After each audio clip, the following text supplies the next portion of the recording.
Céntrico, bien ubicado, muy conocido. Está partiendo el primer conversatorio para que le echen un vistazo. Con un aire acondicionado que se agradece en esta fecha de verano. Así que estamos, bueno, muy agradecidos de toda la gente que lo ha hecho posible. Obviamente Santiago Ander, de Sala Master, del gran equipo técnico, Juan Carlos, Luciano, Gato, Arica, Miguel, todos los amigos que están ayudando a que esto esté funcionando en términos del armado de los stands, de la música, y esperamos que sea una linda jornada. Y bueno, Emilio, parte de Santiago Ander, les va a contar un poco de cómo viene la cosa. Hola, soy Emilio, como les decía Cristóbal, de la editorial Santiago Ander, que junto a Pablo, que está ahí en el stand, y Cristóbal somos los que hemos armado ya estas 6 versiones de Letra Sónica, y que ha sido más o menos casualmente itinerante, pero este es un lugar genial, espero que también les parezca así. Y nada, vamos a comenzar ya con los conversatorios ahora. Estamos entrando nuestros primeros invitados. Maestro, maestro. Así que aplausos para ellos. Tenemos una gran bienvenida a Mauricio Redolés. Maestro, maestro. 50 años de trayectoria. Verónica Espinosa. Julio Oces. ¿Presente ahí, compañero? Buena. Aló. Ahí. Y bueno, como Santiago antes, les damos la bienvenida a la 6ª versión de Letra Sónica. Y Verónica, Julio y yo vamos a conversar con Mauricio acerca de sus 50 años de trayectoria artística y de otras vidas. Nuevamente, darles a todas y a todos la bienvenida y las gracias por estar acá. Está el stand de Calimera, donde hay muchos libros, Santiago Ander, tenemos vinilos, dibujos de Cucho. Está también Beta Pictories, aprovecho de decirle que está Beta Pictories, que es el stand donde está toda la producción de Mauricio Redolés, todos sus discos, todos sus libros, un artista que ha gestionado el 99% de su carrera de manera independiente, y gran parte de su catálogo, de su maravilloso catálogo de discos y libros está ahí disponible para quienes lo quieran conocer, llevárselo y tener una conversación, y firmado por el propio poeta y músico. Así que bueno, partimos el conversatorio. La verdad es que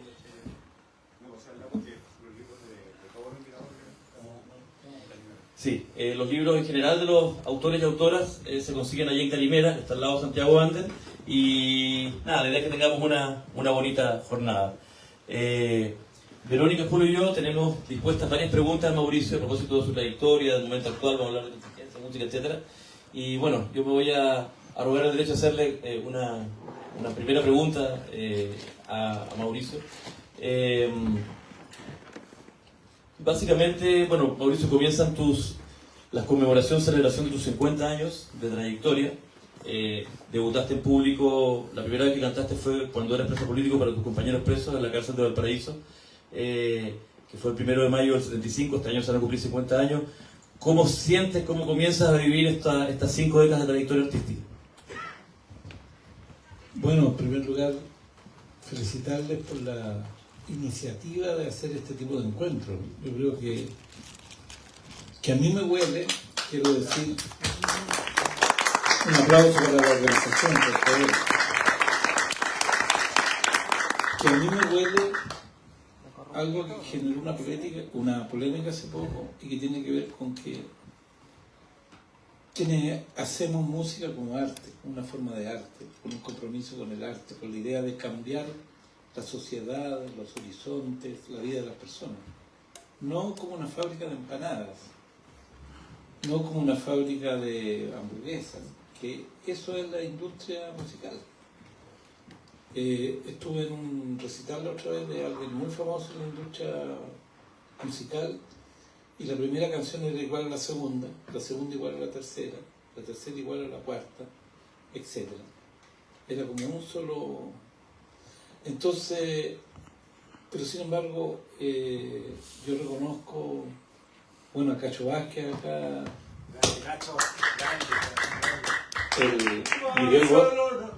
el Miguel Bosé de los pobres, el mismo se autodescribió así. Y recuerdo cuando conocí a Cacho en París, en el bar de Paco, ¿cómo se llamaba? El bar Cronopio, algo así, tiene un nombre medio cortasiano, Rayuela, creo, un nombre medio cortasiano. Y eso fue el 83 más o menos, 93, 2003, 2013, 2023, hace 41 años. O sea, nos conocemos hace harto tiempo. Y también reconozco en él un hombre que hace arte con la música. La experiencia de Corazón Rebelde, por ejemplo, fue una experiencia...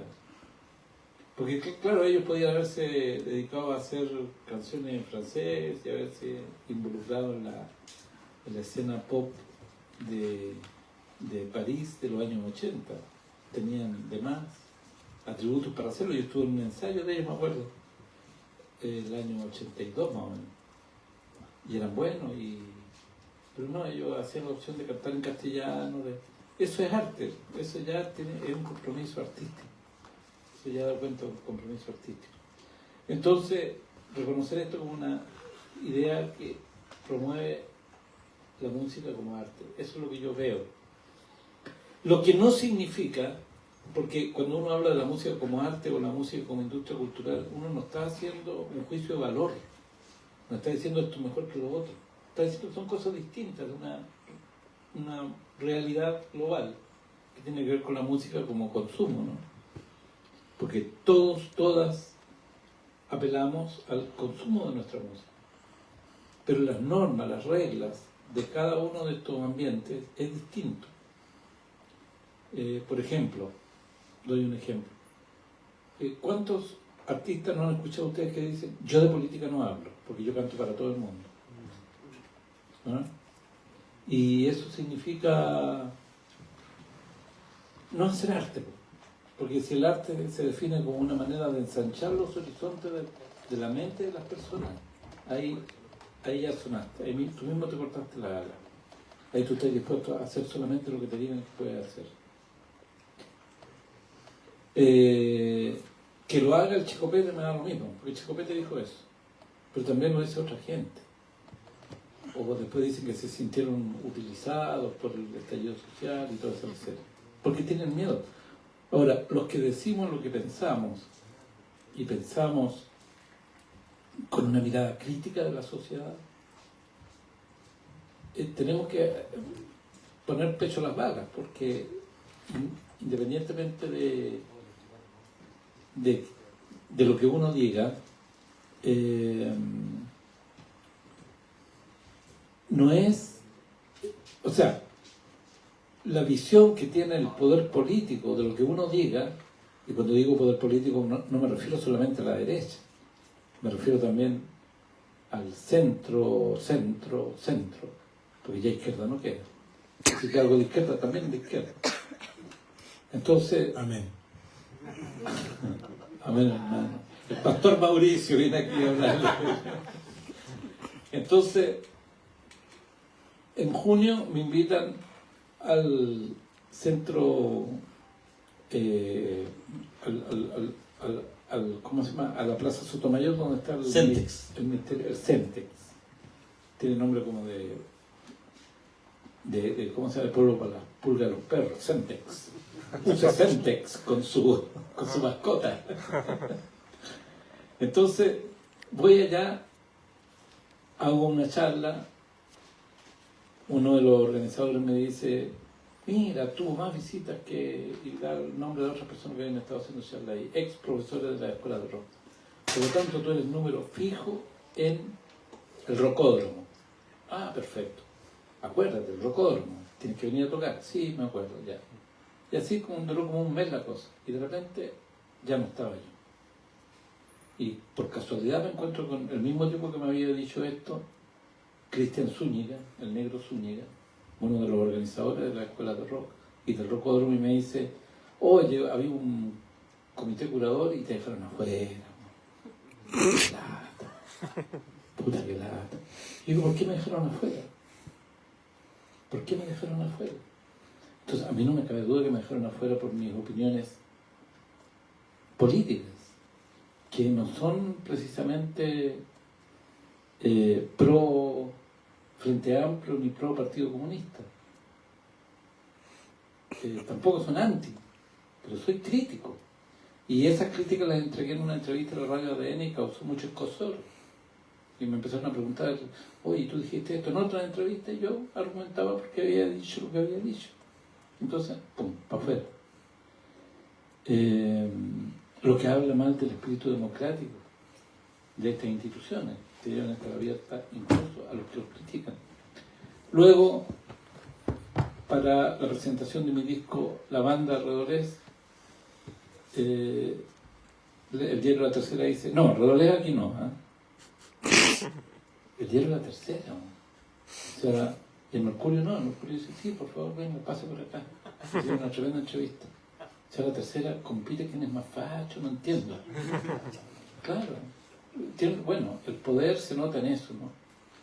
Porque el poder reconoce ser el poder, por lo tanto no tiene problema en darle una entrevista a un tipo que lo critica.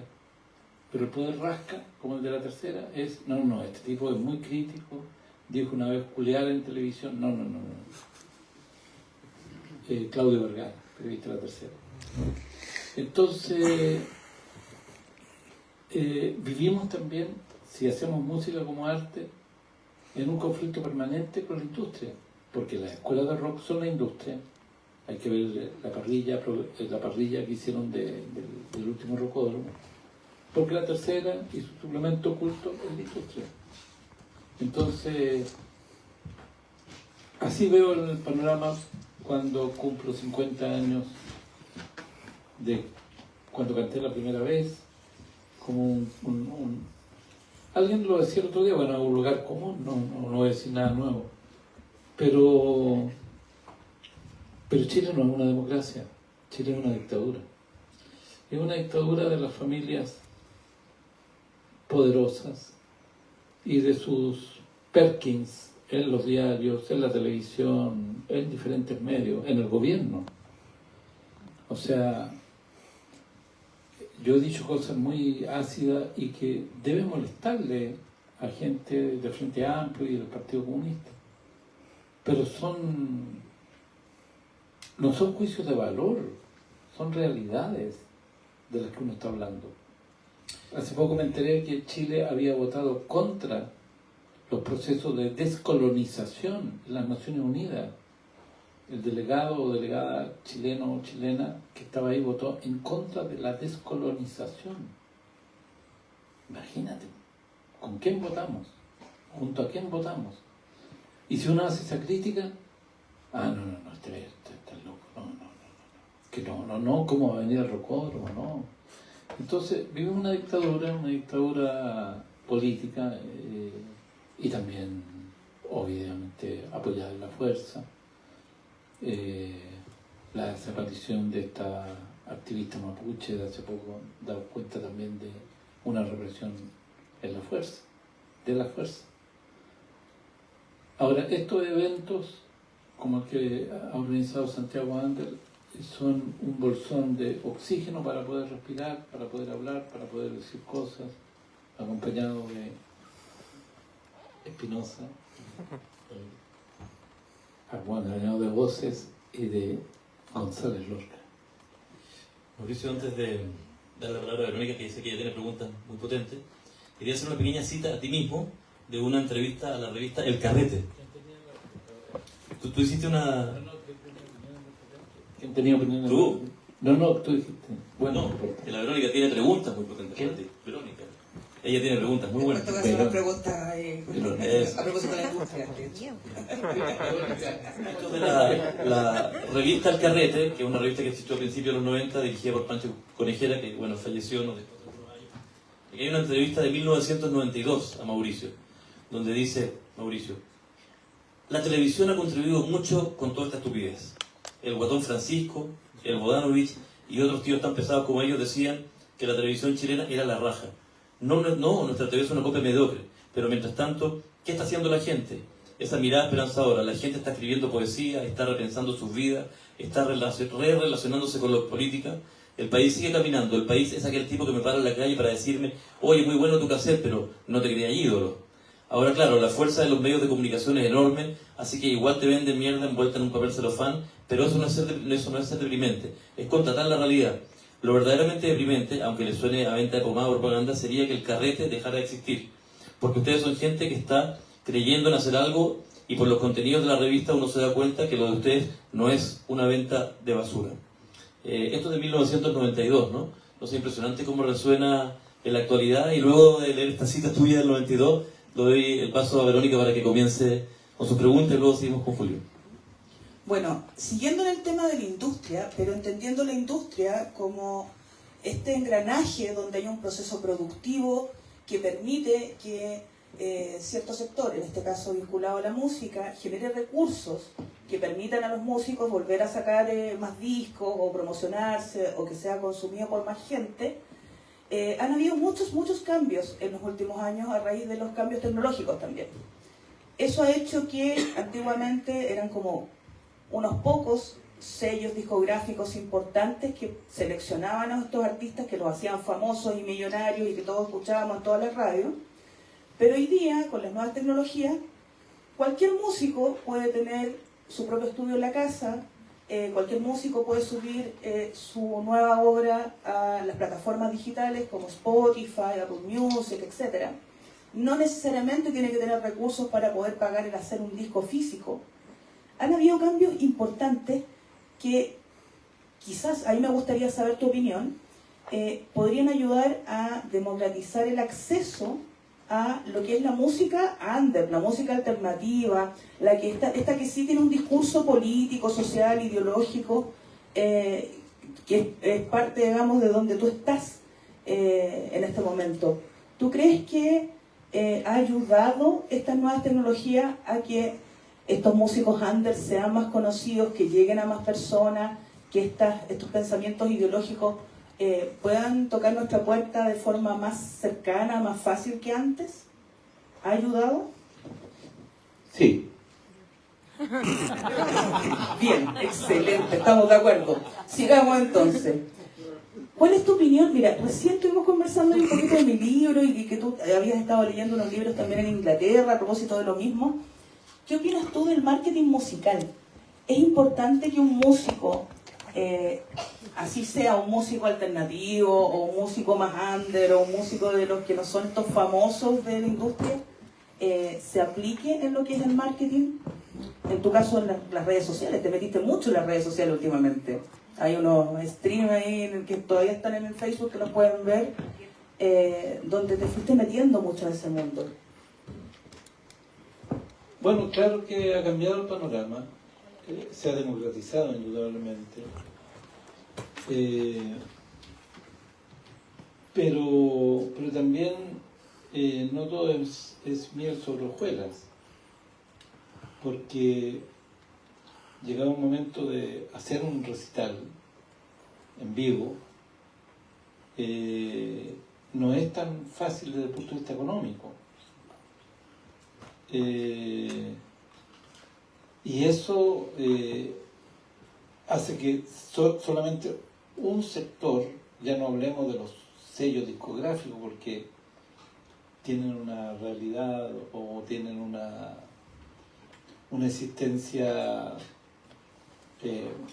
muy mediatizada, ¿no? No es lo mismo que antes, pero siguen existiendo las productoras, sigue existiendo el billetón detrás de estos productos que es la música popular, y siguen habiendo estos ¿cómo se llama? Apoyo económico de marcas, de todo un entramado del sistema capitalista, de marcas de bebida, de cerveza, entonces, y todo eso también está relacionado con los medios de difusión, porque la radio sigue existiendo, porque la televisión sigue existiendo, no es que las redes sociales se hayan comido todo.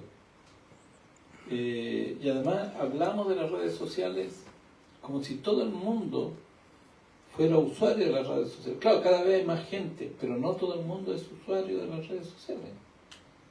Hay mucha gente que sigue con la radio, sigue con la televisión y por ahí, y cuando la televisión está, o la radio o el diario está cercado para que no penetre, no permee otro tipo de proyecto o de música, en el fondo no es tan ideal la cuestión. Supongamos que un grupo alternativo quiere hacer un recital en el teatro en el Café La Arte, por decirlo. ¿Ya? Ok. Va al teatro en el Café La Arte y dice, queremos hacer un recital acá. Bien, perfecto, háganlo. Los invitamos, pasen, aquí está el contrato. Ya, bien. Claro, 60% para nosotros, 40% para ellos, me parece bien. Firmado. Aquí tengo mi grupo, que está compuesto de 3 bronces, una guitarra, una batería, etc. Le da la ficha técnica. Ah, ya tiene que arrendarse el sonido. Ah, hay que arrendar el sonido. Ah, ¿no tiene sonido usted? No, no, el sonido tiene que arrendar. Ah, ya, ¿y de cuánto estamos hablando? 2.300.000. O sea, para empezar a tocar en el Café de las Artes, tú tienes que tener 2.300.000. Para sonar, pues, bueno. Porque también podrías estar solamente con tu guitarra de palo y si te escuchan los de las primeras filas. Ya, ok, perfecto. ¿Ya? Sí, vendimos entrada y alcanzamos a hacer esa plata. Después llega la sociedad del derecho de autor. El 5% es nuestro, no lo olvides, defendemos tus derechos, para acá el 5%. Se escucharon unos... Sí. Ah, ya, el 5%, claro, por supuesto, el 5% de la SCD, por supuesto. Voy a ir a la cena este lunes, bueno, así que ahí trataré de aprovechar la fiesta. No hubo caja navideña este año, pero... Sí, sí, Ah, no me llamaron, ¿no? Estoy castigado. Son por orden de llegada, parece. Sí, la cola llegaba a Plaza Dignidad. Después, bueno, y la entrada se vende por Transbank, que también se llevan un pequeño porcentaje. Ah, ya, bueno, claro, por supuesto, ¿cómo no van a hacer gratis? Ya, ok, listo, gracias. Ya. Oye, ¿y los músicos qué van a comer? Hablemos con una señora que haga algunos almuerzos. ¿Comen los músicos? ¿Comen los músicos? Sí, ¿Para qué? Oye, y el sonidista, po, para que la cosa suene tiene que haber un sonidista. Así nomás, oye. ¿Ah? Así nomás, ¿para qué son antes? Hagámoslo sin sonidista. Oye, y el sonido monitores, po, el sonido monitores. Ya, el stage manager, de veras, por el stage manager, pues, puta, me había olvidado la mano. Oye, y falta un roadie, por lo menos un roadie para subir el amplificador de la guitarra, que es tan pesado, bueno. Ya, ok. Y así, vais sumando. Vaya al diario La Tercera, el diario La Tercera dice, no, aquí ustedes no, ¿ah? ¿Qué va a ser que sigue? Ah, ya, chucha. Después vaya al canal 13. No, Redolés, sí, por supuesto, lo entrevistamos acá, tenemos un programa en la tarde. 30 de noviembre lo entrevistamos. No, es que el recital es el 29. Ah, pero hablamos de otras cosas. De ahí, suma y sigue. A tal punto que el día que este cantante underground Redolés tiene su recital en el Café de las Artes, el 29 de noviembre, un periodista amigo va caminando rápidamente por Providencia hacia el teatro y lo reconoce alguien desde un bar. ¡Hey! ¡Hola! ¿Para dónde vais tan rápido? Voy a ver a Redolés que toca ahora, Juan. Redolés va a tocar. O sea, a 50 metros del teatro no se sabía que le tocaba a Redolés ahí. Resultado. Taquilla, 8.190.000 pesos después de todo el esfuerzo que hicimos durante muchos días de hacer visible este recital. Plata para cada uno de los músicos, incluido Mauricio Redolés, 66 lucas, de 8 millones. Esa es la realidad. Esa es la democracia de los medios de comunicación nuevos, de los medios. O sea, no nos cuentiemos, no es lo mismo, pero es parecido. O sea, esto equivale a la Violeta Parra, sentada sola, bajo su carpa, bajo la lluvia, con un Smith & Wesson en la mano. O sea, Violeta dijo, yo me suicido, yo traté de entregar mucho y no me escucharon. Después de la Violeta no era necesario suicidarse porque estaban los militares matando gente, matando a Víctor Jara, encarcelando a Ángel Parra. Y después de los militares viene esta dictadura mediática en que tenéis que cinchar mucho para poder ir armando un público que te quiere ver, que quiere estar ahí, pero también luchando contra las vicisitudes de un sistema económico en el cual... Porque uno se transforma en un producto. El músico es un producto, no es un músico, no es un artista, es un producto, es una mercancía, una commodity. Eso es cada uno de nosotros en el mercado de la música popular. Y en tanto eso, tú tienes que venderte, no como lo que tú eres, sino que como lo que tú crees que a la gente le va a gustar que seas tú. Entonces, el arte versus el que se sabe vender bien queda en la siguiente imagen. Princesa Alba, una pantalla gigante en la estación Mapocho. Y ahí estaba Princesa Alba cantando, muy bonito y todo. El arte eran Constanzo y Molina tocando arpa y guitarra, unas canciones bellísimas que te mueres, casi sin amplificación, y que lo escuchaban 20 personas abajo. Estación Mapocho, Pulsar. Ahí está el arte y la industria. Entonces la situación sigue siendo la misma. Ahora, no es que yo tenga algo contra la princesa Alba, todo lo contrario, tengo mucho a favor de ella. Ni nada tampoco contra los tres. Me acaban de entrevistar para un documental que están haciendo sobre los tres. Y ojalá quede lo que dije para que se vea que yo soy un gran admirador de Álvaro Enrique y del grupo Los Tres. Titae para mí es un amigo personal mío, pero ellos son industria. Ellos son industria. Y los bunkers, yo que le digo a todos los grupos que he tenido, hay que ser como los bunkers, porque son tipos increíblemente profesionales. Yo los admiro a los bunkers, admiro a Los Tres, pero si digo que son industria musical y no arte, nos falta el imbécil o la imbécil que escribe: ay, ¿por qué estáis hablando contra Los Tres y los bunkers? Que estáis conchetumare. No entendieron nada. Yo no estoy haciendo juicio de valor, estoy describiendo una situación cultural que es muy distinto. Porque los Beatles son industria musical. ¿Y no es arte lo que hicieron los Beatles? Y no es arte lo que hizo Violeta Parra, y Violeta Parra también es industria musical. Por eso te digo, no hay un juicio de valor, no hay una muralla. La industria musical, el capitalismo, si te toma y te vende, te transforma en industria. Por ejemplo, ¿Quién mató a Caete? Es un producto de la industria musical. ¿Pero se puede ser industria y arte al mismo tiempo? En la Porque hay una creación, hay una composición, hay un trabajo. En la medida en que tú puedas negociar bien, puedes salvar el arte. Puedes salvar el arte, pero hasta por ahí nomás. Por ejemplo, te doy un ejemplo inmediato. El final de ¿Quién mató a Caete? El final de esa canción No sé nada yo.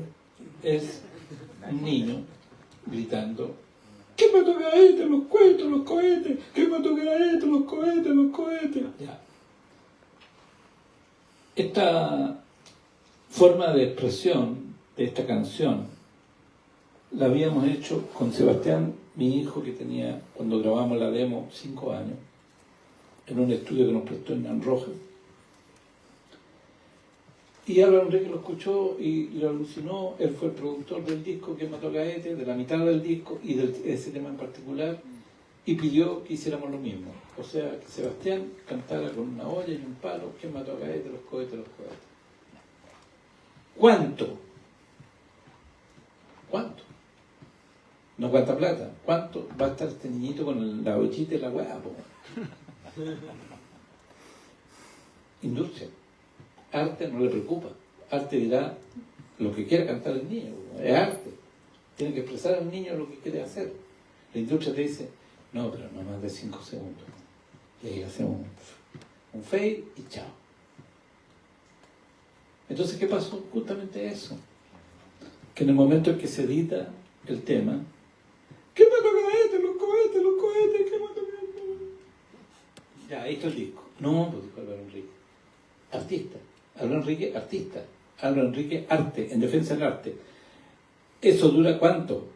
No, bueno, dura 40 segundos. Ya, 40 segundos. Ahí termina el disco, cuando el niño se cansa.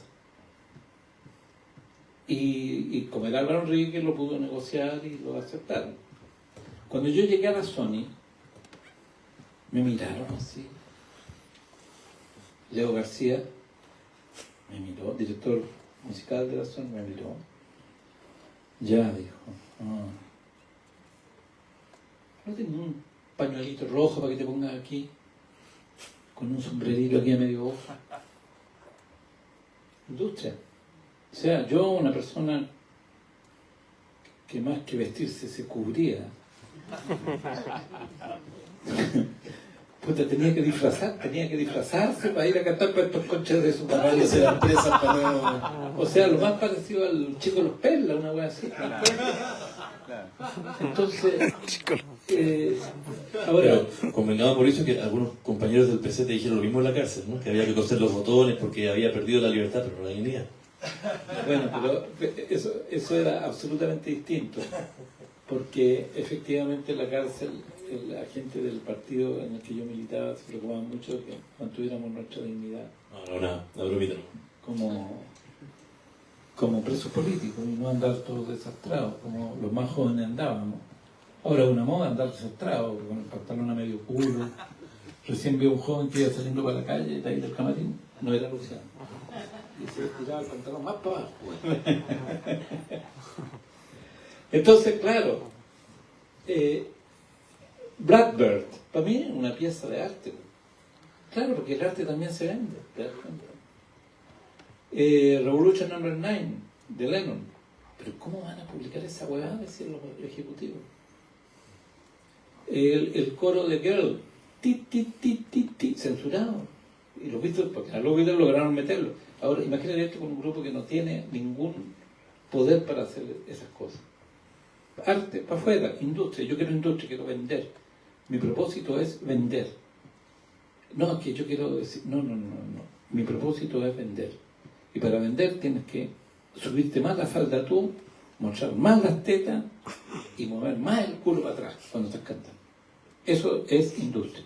Arte es que la mujer quiera cantar como le tinga cantar y punto. Esa es la diferencia de ¿cómo te puedo decir yo? La imagen de la mujer en la industria cultural. Como un objeto sexual, un sex symbol, como quieran llamarlo. Violeta Parra no tenía eso, pero era Violeta Parra. Yo tenía 14 años cuando murió Violeta Parra, el año 67. Tenía 13 años y 7 meses más o menos, todavía no tenía 14. Y yo la ubicaba a la Violeta, ¿por quién? Por las 4 brujas. Porque si la Violeta sonaba en las radios, sonaba por las 4 brujas. Bombo chiparachi, bombo chiparachi, bombo chiparachi, bom. Mi abuelo bailó cirilla. No, una carreta en Flora se detiene en la capilla, el cura sale a la entrada. Bueno, Violeta. Ahí estaba Violeta. Y es más, me acuerdo que yo tuve una amiga que falleció de esclerosis lateral amiotrófica, una poeta, Eugenia Echevarría, que ella cuando joven, aparte de ser físicamente una mujer muy bella, era una mujer muy talentosa. Sus primeros libros de cuentos dejaron la escoba en la escena de la literatura, de la narrativa chilena, estamos hablando de los años 60. Y había por ahí un señor que puso los ojos en ella y quiso pinchar con ella, Camilo Fernández. Y Camilo Fernández, tratando de hacerse el lindo, le dijo: oye, mira, aquí tengo una entrada para que vayas a la radio Corporación, Minería, no sé qué radio, que tenía un auditorium en donde había música en vivo. Ah, ya, perfecto, gracias. Y ella partió para allá. ¿Qué me contó Eugenia Echevarría años después? que cuando llegó el auditorio estaba lleno de pueblo. La gente que recibía esta entrada para ir a ver un show gratis, ¿no? Gente popular, dueños de casa, obreros, empleados públicos del centro de Santiago, todos ansiosos ahí para ver este show. ¿Cuál era la estrella? Susie Becky. Esa es la estrella que ellos iban a ver. Que creo que su éxito era La Ballenita. Yo quiero adelgazar, yo quiero ser igual que una sirena. Que diga todo el mar, que diga todo el mar, qué linda es esa ballena. O esa sirena, no sé cómo la voz. Y lamentablemente, bueno, la persona que teloneaba no se iba nunca del escenario. Bueno, la gente empezó.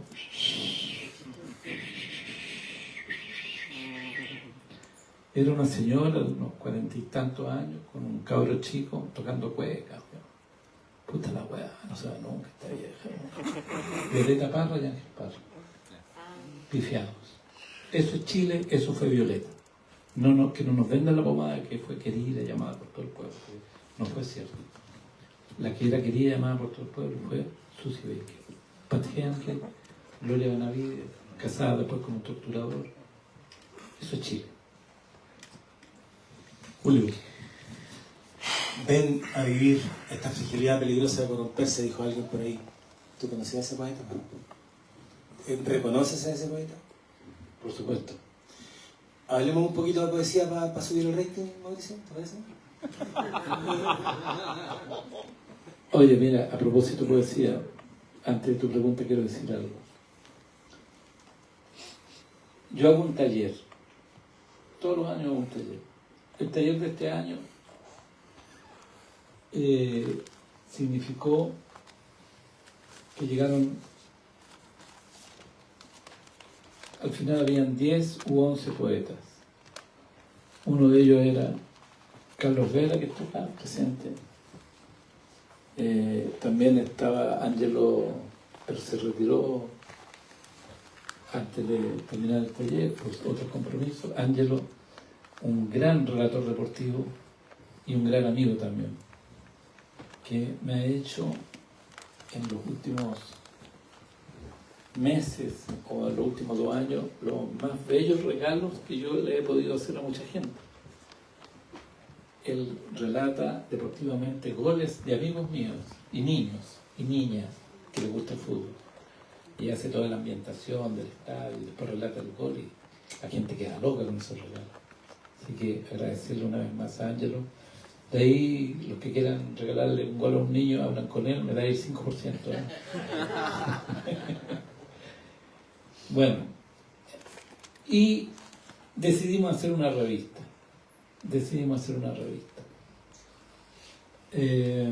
Con la gente que estaba en el taller, que eran 10 poetas, o 11 poetas, no tengo claro.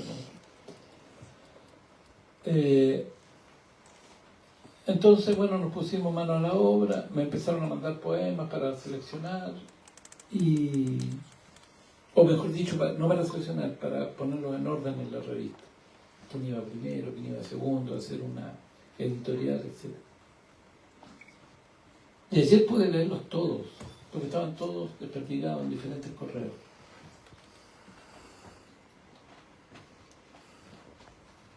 Es increíble la calidad de la poesía en Chile. Es increíble la gente que llegó a ese taller, jóvenes, estudiantes de periodismo algunos, otros que están entrando a la universidad, una profesora de lenguaje, un profesor de inglés. Oye, qué increíble. Tenemos alta poesía. Nosotros tenemos una obra en común que es Claudio Bertoni, que también es músico, ¿no? Yo para terminar de cagarla, me gustaría meterme un poco en el carácter de tu poesía, Mauricio. Yo quería hablar de performance, la verdad. Pero me gustaría hacer un comentario, que no sé si es que te vaya a acordar, pero el año 2000 yo estaba reporteando justamente para el Mercurio, y se separan los tres. Y yo te llamo. ¿Tú te acordás de lo que me respondiste, no? Lo cité el otro día en el documental de los tres. Se acabó la transición, dije. Se acabó la transición. Esta parte me da risa, ¿eh? En todo caso. O para llorar. No sé. O para llorar, sí. Hay varias cosas que podríamos hacer que son las cosas más obvias, tu humor, ¿no? Ahí probablemente habría que meterte en el mismo vagón con Don Nica, ¿no? ¿Tumor? ¿Ah? ¿Tengo algún tumor? A eso me refiero, po. Obviamente eres un poeta músico, eso también te hace distinto. Está ese naturalismo, yo creo, ese olor a panadería, como tú mismo has descrito, que probablemente te emparenta con el maestro Bertoni. Pero yo creo que una de las principales cosas que pegó fuerte fue tu pasión por la performance. En tus discos hay declamación y hay música, está claro. Yo me acuerdo cuando los punkis, cuando los Santiago Rebelde andábamos pasando el bello barrio todo el rato, lo que uno se acordaba eran las partes recitadas, ¿no? Pero tú has llevado eso a muchos terrenos, lo has llevado a la tele. Cuando recitaste No Importa, y quedó la cagada porque dijiste viejos culiados. Hicimos un acto reparatorio hace algunos años en la red y nos descharchetaron a los pocos meses del canal. Bueno. Espero que no haya sido culpa tuya esa vez. Pero, ¿qué valor tú le asignas a la performance? Y si eso es algo consciente, ¿cómo lo metiste dentro de tu piscina de recursos? La manera en que tú declamas, la manera en que tú te paras en un escenario o la manera en que tú das una entrevista también. Me gustaría si te puedes explayar en eso, porque revisé entrevistas y no te he visto mucho hablando de performance, ¿no? ¿Y cuál es el rol de la performance en el poeta y el poeta chileno? Porque yo pienso también en Rodrigo Lira. ¿Has visto esas imágenes cuando fue a contar el show? ¿No? Pienso en el poeta Zurita, también, que lleva la performance a lugares súper lejanos, ¿no? O pienso en las yeguas del Apocalipsis, o pienso en Carlos Lépez, pero quiero volver a lo tuyo. ¿Qué valor le asignas tú a la performance? Bueno, yo diría que tratando de bucear en mi recuerdo a propósito de tu pregunta, yo recuerdo que a mí me encantaba el teatro cuando yo era un adolescente y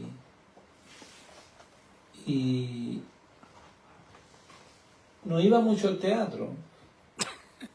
No iba mucho al teatro porque igual el teatro tenía que tener plata.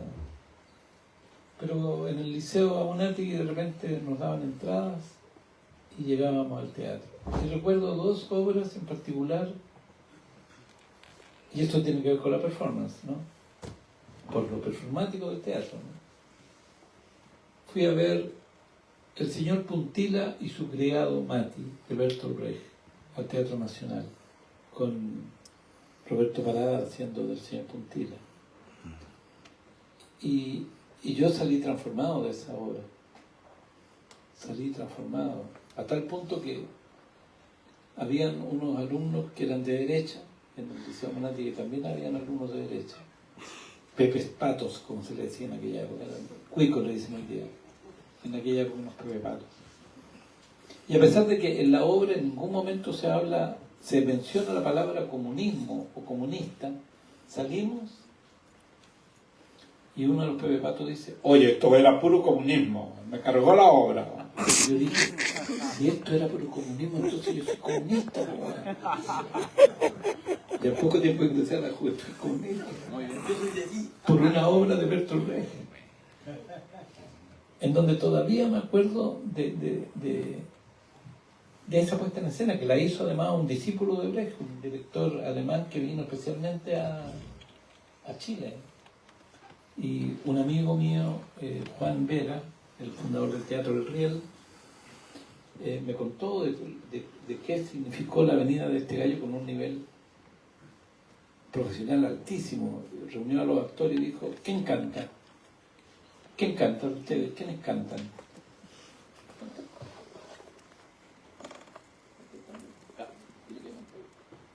Yo canto. Lo repartió partituras para que cantaran leyendo la música. Nadie cantaba, weón.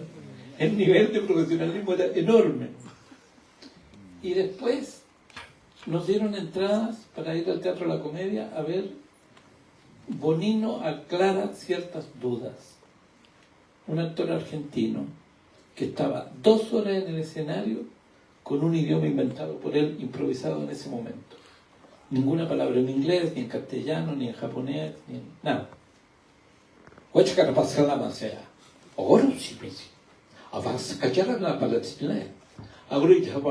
unos mapas y los mostraba. Era una conferencia de 2 horas en un idioma inventado. Y además hacía preguntas a la gente. Y la gente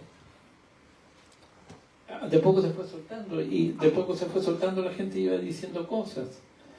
Y en un momento él simulaba una ducha en la mañana y un desayuno. Ponía una tetera, echaba un huevo a cocer en una olla, sacaba el huevo, le sacaba la cáscara, un huevo duro, lo ponía en un plato, se sentaba, le echaba salsita, le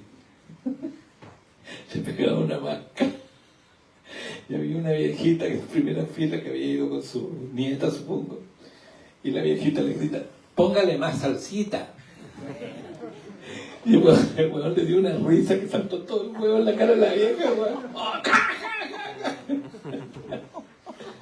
Eso yo lo llamaba maravilloso. Y además la compañía de la manivela con Nissim Charim, el gran Nissim Charim, y el Teatro Ictus en la televisión.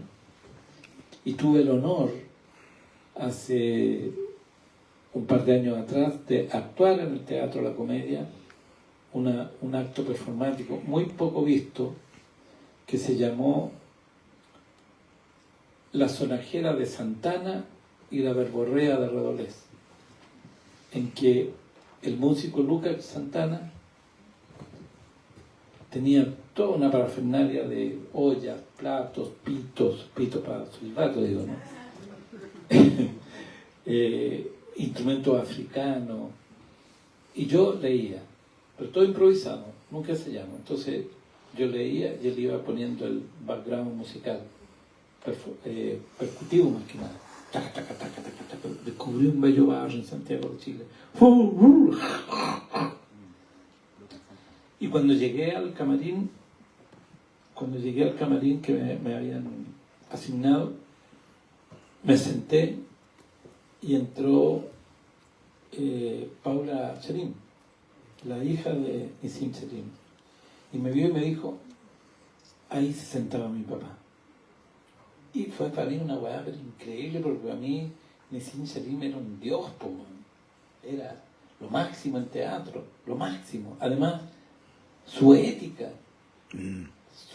Bueno, ahí hay otra relación entre arte e industria, ¿eh? La actitud que tuvo Ictus con la industria teatral. Es decir, eran gente de una dignidad absoluta. Entonces, todo eso me fue permeando. Y yo escribía poesía. Y en Inglaterra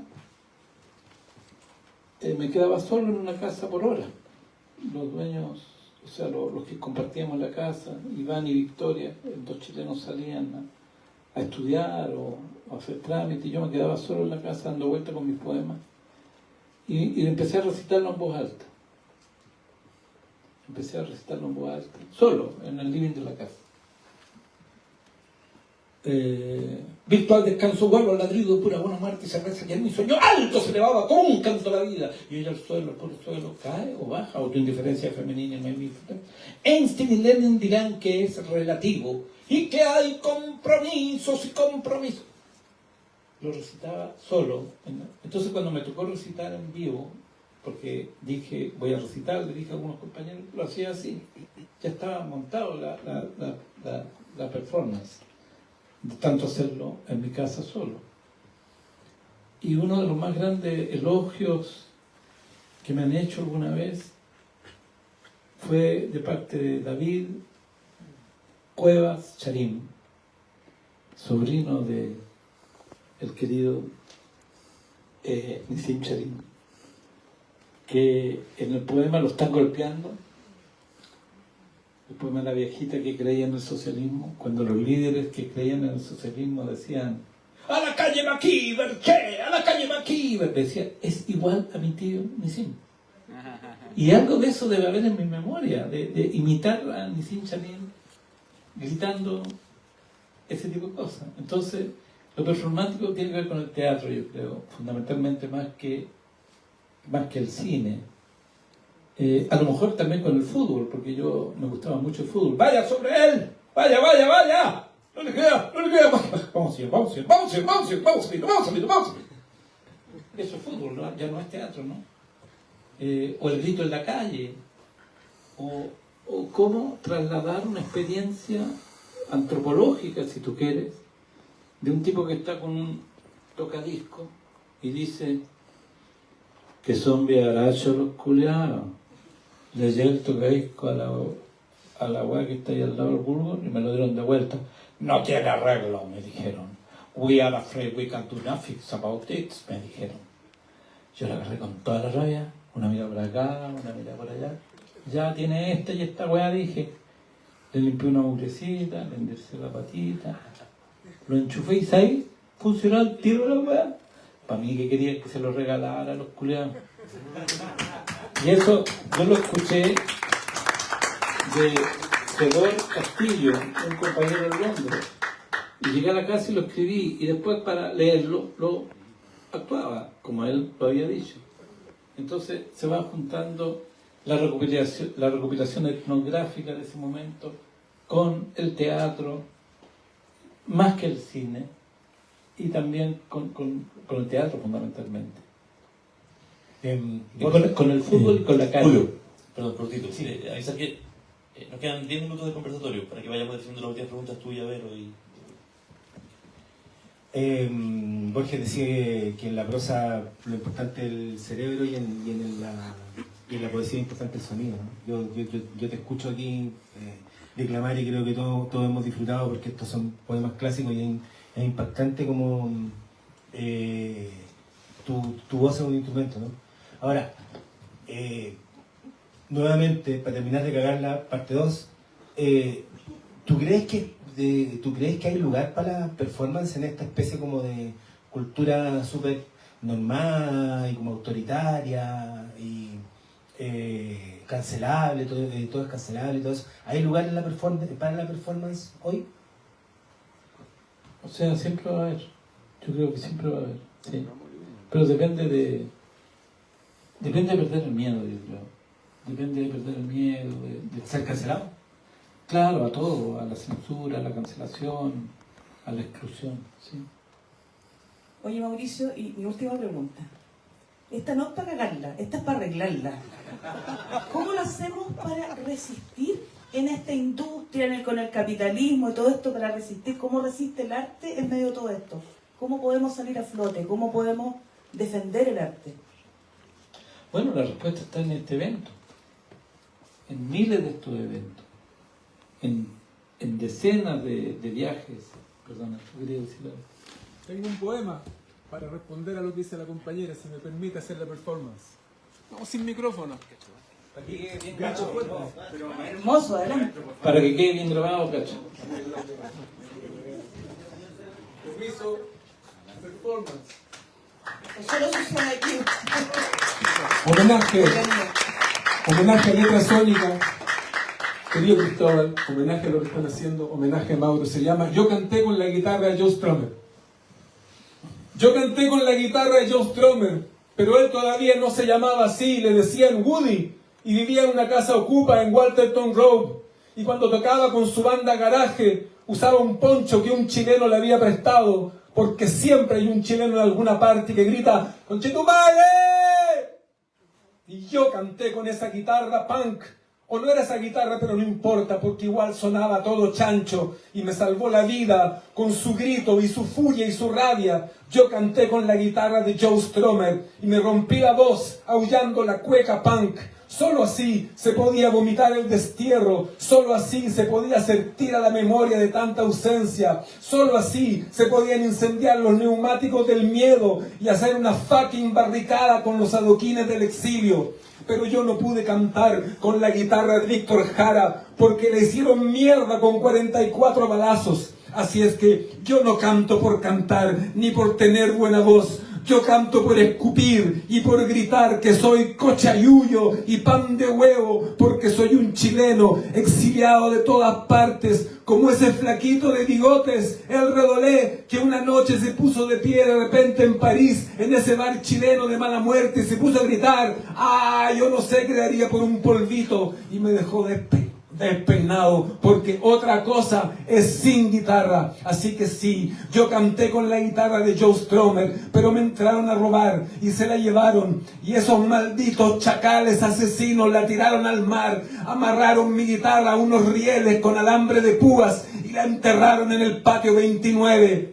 Ahora solo me quedan unos huesitos del mango de la guitarra para seguir gritando: ¿hay algún chileno en alguna parte? Y soñar que me responden 1469 voces de desaparecidos. Sí, yo canté con la guitarra de Joe Strummer, mi guitarra torturada, que grita pero de furia, porque a esa guitarra la electricidad se la puse yo, para que cantara insurrecta el rock and roll de rabia, que a punta de garabatos va tejiendo un abrazo profundo, contra las piedras, contra la sangre, contra los cuchillos. Y ahora canto con la guitarra de Chere, que se murió cantando ajíes por los orificios. Y ahora canto con la guitarra del gitano, del poeta de Playa Ancha con chaqueta de cuero, porque se me da la gana, porque sí, porque no nos mataron, porque todos somos Joe Strummer, vivite coleando.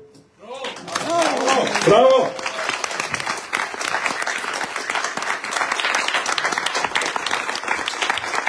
Un aplauso, gracias, Cacho Vázquez.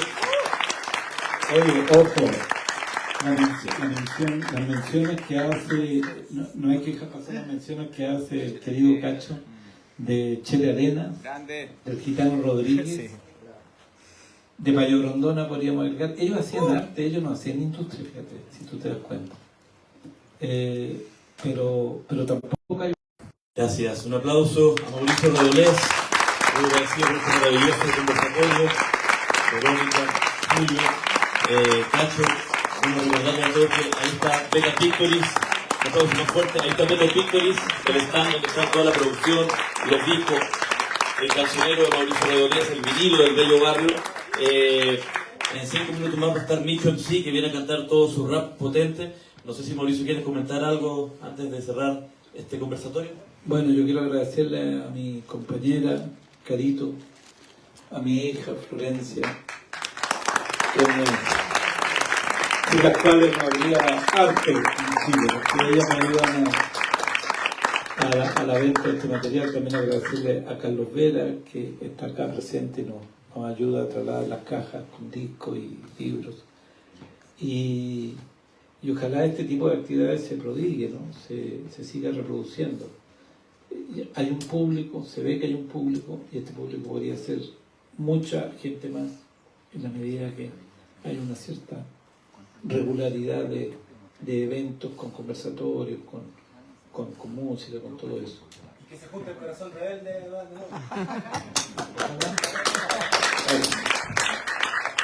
Se viene. En eso estamos en Valparaíso. Bueno, nos ponemos de pie, nos tomamos una fotito, los cuatro juntos, y enseguida vernos con Micho MC.